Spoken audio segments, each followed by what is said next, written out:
A tourist mocked a guard, while nearby, a veteran in a wheelchair struggled to free himself from a crack in the road. But everything changed when the guard suddenly broke protocol to help. That moment moved everyone. Morning in London. London, still wrapped in a veil of translucent morning mist, awakens slowly to another day. Buckingham Palace, embodying British tradition and grandeur, is already surrounded by its customary throng of tourists. The hum of voices, flashes of cameras, and scattered laughter blend into the background noise, framing the motionless figures of the royal guards. James Harper, a 30-year-old fair-skinned private, stands as still as a marble statue. His straight back, tightly pressed lips, and gaze fixed in the distance are the hallmarks of the discipline he relies on every day of his service. To him, his uniform is not merely attire, it is a symbol of honor and duty to his country. The crowd of tourists buzzes with energy, a colorful mix of clothes and endless activity. People inch closer to the white line separating the guards from the visitors, shouting to one another, raising their phones for the perfect shot. Different languages intertwine, excited faces abound, and children dart around in search of their parents. It's a restless ocean swirling around the immovable rock that is James. But amidst the bustling crowd, one group stands out for their boisterous behavior. 4 Americans, loud, confident, and laughing, gather near the very edge of the white line, a clear sign of disregard for boundaries. At the center is a man in his 50s, his bright orange jacket stretched over a slight belly, and a baseball cap emblazoned with bold letters reading, "I paid for this show." He exudes the confidence of someone who has already had a few drinks, firmly believing he is the star of the day. "Hey, soldier boy, how about a smile?" he shouts, waving his phone around. His voice easily rises above the crowd's chatter. "You're here for us, right?" The crowd takes notice of his antics. Some laugh, while others simply record the scene on their phones, choosing not to intervene.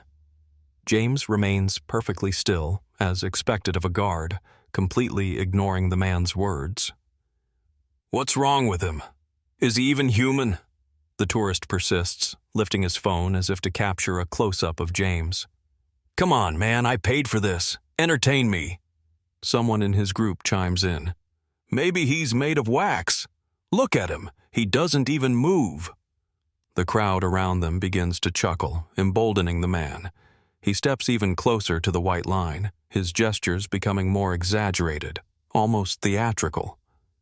"Let's take a selfie with him, like he's our butler," he says with a smirk to his friends. They start positioning themselves near the line as if preparing to stage the perfect shot. James remains motionless, but those who know him well might notice something subtle, a faint tension at the corners of his mouth and eyes. His patience seems infinite, but the group shows no signs of stopping. One of the younger tourists beside the man jokes, "Hey, if he won't move, maybe we should help him." With that, the man in the orange jacket takes a step toward the line and extends his hand toward James's bearskin hat. The gesture causes part of the crowd to freeze. Those familiar with the rules understand the gravity of this transgression. "Did you see that? He's actually going to touch him," an older British woman whispers to her friend, standing farther back. "What a fool," her friend replies, shaking her head disapprovingly. "Absolute savages." Yet the noise around them doesn't die down. Some continue laughing, unaware of the situation's seriousness. Others pull out their phones, eager to capture what they anticipate will be an amusing spectacle. James gives no indication that he notices the man. His unyielding posture is his shield. But the atmosphere shifts. Tension begins to ripple through the air. The crowd splits into those admiring his composure and those who see him as merely part of the show. The man in the orange jacket turns to his friends, his smug grin widening. Addressing the entire crowd, he loudly declares, "All right, folks, if this soldier boy won't put on a show, I'll make one myself." His words provoke another burst of laughter. The crowd eggs him on, with someone shouting, "Yeah, go for it!" But no one notices a figure emerging quietly at the edge of the group, a man whose presence, though understated, has already caught James's attention. Morning drama at Buckingham Palace. The man in the orange jacket, sensing that the crowd's attention is squarely on him, steps even closer to the white line. His boot scuffs the edge of it, but he doesn't care. To him, he's the star of the day, the self-proclaimed protagonist who has taken control of the situation. "You're here for us tourists," he shouts, waving his phone around again. "Come on, give us a smile, soldier boy." His face stretches into a smug grin, radiating confidence in his belief that James isn't a person but merely part of the show created for visitors like him. The crowd's reactions are mixed. Some laugh, joining in on the man's antics, while others look on with confusion. A few, like a young British couple, are visibly upset. "This is too much," the woman whispers to her partner. "How can they act like this?" "They're absolute savages," he replies, his lips tightening with irritation. James stands still, as unyielding as a stone. His gaze remains fixed forward, but for those paying close attention, there's a faint tension in his jaw. Every day on duty, he encounters people like this man, yet each time feels like a fresh test of his composure and self-discipline. Meanwhile, at the edge of the square, someone else is slowly making their way through the crowd, a quiet, elderly man in a wheelchair. His silver hair is neatly combed back, and his chest displays a row of gleaming medals, symbols of the service he once gave. Yet, at this moment, he's nearly invisible to those around him. The crowd remains focused on the loud man in the orange jacket. The man, undeterred, raises his phone, pretending to take a photo while reaching toward James's bearskin hat. "Guys, let's take a picture like I'm capturing him," he shouts to his group. His friends burst into laughter. One of them is already positioning their phone to record the moment, while another grins broadly and encourages, "Yeah, this'll go viral." At the same time, the veteran inches his wheelchair closer, trying to get a better view of the guards. But one of the wheelchair's wheels becomes stuck in a gap between the cobblestones. He pushes at the rims, trying to free himself, but his efforts are in vain. The crowd, absorbed in the show at the white line, remains oblivious. "All right, if he won't smile, maybe we should liven him up a bit," the man in the orange jacket exclaims loudly. The crowd laughs again, though the laughter is noticeably quieter now. Some spectators are beginning to sense that the situation is going too far. "This isn't funny anymore," says an older British man with a cane, observing from a distance. "That guy's just being cruel." The man in the orange jacket, of course, hears none of this. All he cares about is maintaining the spotlight on himself and his jokes. He once again reaches toward James's hat, making an exaggerated, clownish expression as though this were a circus act. Meanwhile, the veteran tries once more to free his wheelchair. He leans forward, using all his strength to push, but the effort makes his hands tremble. His face reddens from exertion, yet he persists. A young man in the crowd notices the veteran's struggle and nudges the woman next to him. "Look over there," he says. "That guy's stuck and nobody's helping him." The woman glances in the veteran's direction and frowns, her voice drowned out by the crowd's noise as she says, "That's awful. Everyone's too busy with this ridiculous scene." James, while keeping his focus forward, catches sight of the veteran out of the corner of his eye. He sees the man's trembling hands and the wheel caught in the cobblestones. Despite the chaos around him, James remains still, bound by protocol that forbids him from moving. The man in the orange jacket, now emboldened by his perceived audience, turns back to his friends. "Maybe I should shout in his ear to make him flinch." The crowd begins to divide into two camps, those still laughing and recording the antics, and others, like the young British man, growing increasingly irritated by the display. "This is completely out of line," someone mutters from the back rows. "Don't they understand where they are?" But the man in the orange jacket, reveling in his fame, pretends not to notice the growing unease. He begins marching in place, mimicking the precise movements of the guards in a clumsy, exaggerated manner. His crude imitation of James's stance draws more laughs from his friends, but the rest of the crowd starts shaking their heads in disapproval. Meanwhile, the veteran continues his struggle with the wheelchair. His strength wanes, and his hands grow weaker. His face, once determined, now reflects sadness as he realizes he cannot free himself alone. Yet the surrounding crowd remains fixated on the spectacle at the white line. The man in the orange jacket, oblivious to the growing tension around him, steps across the white line, a symbolic boundary separating two worlds, one of dignity and respect for tradition, and another of crudeness, showboating, and disregard. His boots thud heavily against the cobblestones, as though stamping a defiant mark in a space where respect should reign. He begins to hop in front of James, mimicking exaggerated versions of the guard's movements. His arms flail awkwardly, his legs kick out at ridiculous angles, and his face contorts into a grotesque grin. "What's the deal, man? Are you a statue or a real person?" he yells, doing his best to grab the crowd's attention. His friends laugh, and someone in the crowd records the spectacle, clearly hoping the video will go viral. Amid the laughter and noise, a different sound emerges. A faint, muffled squeak of wheelchair wheels struggling against the uneven cobblestones. An elderly man, his silver hair neatly combed back, is making a desperate effort to free his wheelchair from a crack in the pavement. His chest gleams with military medals, a testament to his service for a cause far greater than himself. Yet now, he is nearly invisible to the people around him. The veteran's hands, weathered and lined, grip the rims of his wheelchair with determination. He strains to pull the chair backward, trying repeatedly to lift the trapped wheel. His face is taut with effort, but he remains silent. A man clearly accustomed to enduring struggles without asking for help. But his battle goes unnoticed. The crowd remains fixated on the show at the white line.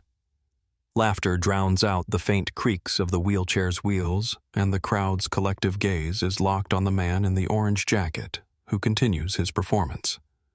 "Look, I beat him," the man in the jacket shouts, pulling a coin from his pocket. "Here you go, buddy. You've earned a tip." The coin clatters against the stones, landing at James's feet. The crowd erupts in laughter again, but it's weaker this time, tinged with an undercurrent of discomfort, as if some in the audience are beginning to realize that the joke has gone too far. James remains motionless, as protocol demands. His gaze stays fixed forward, but in his peripheral vision he notices the veteran's ongoing struggle. The man's trembling hands and strained expression speak volumes, even if his silence does not.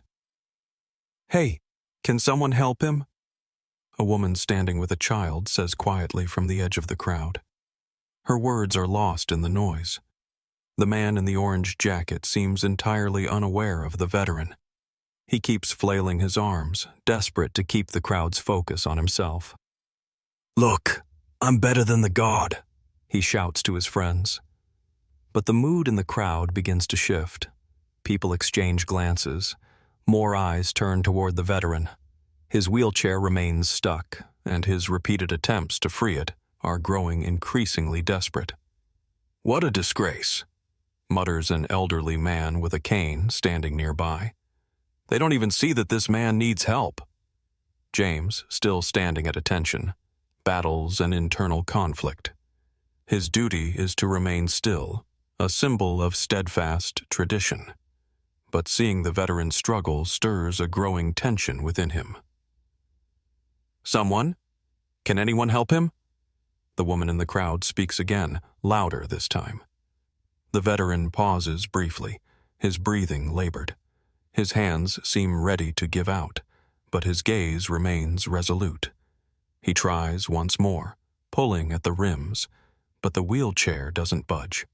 Finally, noticing that the crowd's attention is shifting, the man in the orange jacket glances toward the veteran. But instead of offering help, he shouts mockingly, "Hey, old man, hang on! I'll finish up here and come help you." The laughter in the crowd falters. No one laughs at his remark. Instead, quiet murmurs ripple through the group. For the first time, the man in the orange jacket appears unsettled, but he quickly tries to recover his bravado. "Come on, folks, let's get back to the show," he yells, clapping his hands. But more and more people turn their focus to the veteran. He continues trying to free his wheelchair, but his strength is nearly gone. Each attempt looks more and more like his last. The crowd's growing unease becomes palpable. Some begin to murmur words of disapproval, while others look at James as if silently willing him to act. The scene hangs on the edge of a decision, the air thick with the weight of what might come next. The man in the orange jacket, emboldened by his success, makes another attempt. His hand stretches toward James's bearskin hat, as if it were the grand prize in some ridiculous game. The crowd collectively holds its breath, whispers breaking out among the spectators. Even the most patient onlookers no longer find the scene amusing. "Come on, man, don't be so boring," he shouts, taking another step forward. His voice is louder than necessary, clearly trying to drown out the growing discontent in the crowd. "Just smile." And then something completely unexpected happens. James, who has stood as still as a statue this entire time, suddenly breaks protocol. He steps to the side, seemingly oblivious to the man in the jacket, and confidently walks toward the veteran. "What?" someone in the crowd exclaims. "He's moving?" Shock ripples through the onlookers. The guard, renowned for his unshakable stillness, has broken the sacred rule of remaining motionless. The crowd begins to murmur, people exchanging confused glances. The man in the orange jacket freezes, his hand suspended midair. He looks stunned. "Hey, where are you going?" he yells, as if unable to believe what he's seeing. But James pays him no mind. His steps are measured yet deliberate. When he reaches the veteran, he kneels down slowly to examine the wheelchair's stuck wheel. His movements are calm and precise, as if this were a normal part of his duties. The crowd falls silent. Even the loudest spectators seem to hold their breath. All eyes are fixed on the guard and the veteran. James gently grips the wheelchair's wheel, testing its position to understand how it's lodged. Then, with a steady and confident pull, he frees it from the crack in the cobblestones. The veteran, whose face reflects both exhaustion and surprise, looks up at James. His voice is quiet, but in the sudden hush that has settled over the square, everyone hears him clearly. "Thank you, son." People forget that respect is what matters most. The veteran's words resonate through the crowd like a gong. The silence breaks into murmurs, but now the whispers are filled with admiration. "Did you see that?" one woman whispers to another. "What an incredible man." Not everyone, however, is moved. The man in the orange jacket starts to recover from his shock, yelling, "Hey! You can't just walk away like that! We paid for this!" His voice sounds shaky, even desperate, but the crowd no longer supports him. People begin turning away, their focus entirely on James and the veteran. James rises from his kneeling position and gives the veteran a small, respectful nod as if to say, "It's all taken care of." His posture straightens, his stance once again tall and commanding. But now there's something different, an air of quiet greatness, the kind that comes from making the right choice. The man in the orange jacket, realizing his performance is over, glances back at his friends, but they avoid his gaze. The crowd starts buzzing louder, with some recording the moment on their phones. "That was incredible," someone says from the back. "Yeah," another voice agrees. "Finally, someone showed that honor and dignity still exist." James walks back to his post, adjusts his bearskin hat, and resumes his rigid stance as if nothing had happened. But everyone knows that what they've just witnessed is unforgettable. The crowd, which had been buzzing with laughter and jokes, falls silent, as if someone had muted the square. All eyes are fixed on James, who, after breaking protocol, has returned to his post as if nothing extraordinary had happened. But everyone understands. They have just witnessed something far more meaningful than a guard simply doing his duty. Someone in the crowd can't hold back and shouts, "Now that's a true hero!" The words act like a spark, igniting a chain reaction. People begin murmuring, discussing what just happened. Faces that had been lit up moments ago with smiles over the show put on by the man in the orange jacket now display anything but approval. "Shame on you," a middle-aged woman exclaims, staring directly at the man in the jacket. "That man is protecting our traditions, and you're mocking him." The man, caught off guard, turns toward her, trying to maintain his smug demeanor, but his grin falters, and his confidence begins to waver. "Oh, come on," he starts, raising his hands in a defensive gesture. "It was just a joke. It's only—" "Only what?" interrupts a voice from the crowd. An older man with a cane, who had been silently watching until now, steps forward.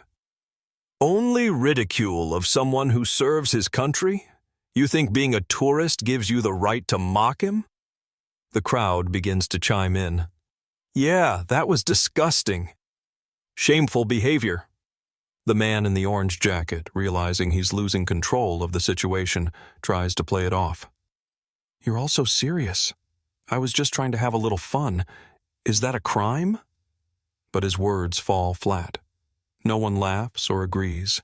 People start turning away from him, as if his presence has become a distasteful reminder of something crude and inappropriate. At that moment, a young woman steps out from the crowd, her phone in hand. She's focused on her screen, typing quickly, before looking up and declaring, "This video is already online. I called it, 'When Tradition Meets Humanity, a Royal Guard Breaks Protocol to Help a Veteran.'" The crowd stirs. Some people pull out their phones to search for the video, while others look at the woman with admiration. "That's the right thing to do," an elderly woman says. "Let the whole world see what true honor looks like." The man in the orange jacket pales. He seems to realize he's no longer the star of a viral video, but its antagonist. Glancing at his friends for support, he finds them avoiding his gaze, clearly trying to distance themselves. "All right, fine. Let's just forget about this," he mutters, trying to slink away from the crowd's attention. But no one is looking at him anymore. The crowd's focus has returned to James, who stands tall and motionless at his post, as if nothing had happened. The veteran, now sitting off to the side, watches James with gratitude. His expression says more than words could, but he softly murmurs, "People forget that respect is what matters most, but you reminded them." The crowd picks up on his words. There's no more laughter now. People gaze at the guard with admiration, aware that they've just witnessed a true act of humanity. The man in the orange jacket, head lowered, quietly slips away, avoiding further attention. His show is over, and this time, he's left without the applause he sought. The crowd slowly begins to disperse, but the atmosphere has shifted. People smile at one another, talk about the video, and thank the veteran for his service. And James, ever the Royal Guard, continues to stand at attention, the embodiment of honor and dignity. James, unfazed by the chaos around him, calmly returns to his post. His movements are steady and deliberate as he adjusts his bearskin hat, as though restoring not just his appearance, but the order of the world around him.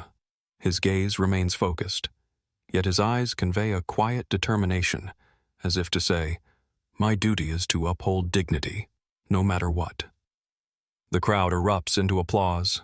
People shout words of support. "Well done! Keep it up! Now that's the act of a real man." Among those clapping is an elderly woman who had earlier scolded the man in the orange jacket.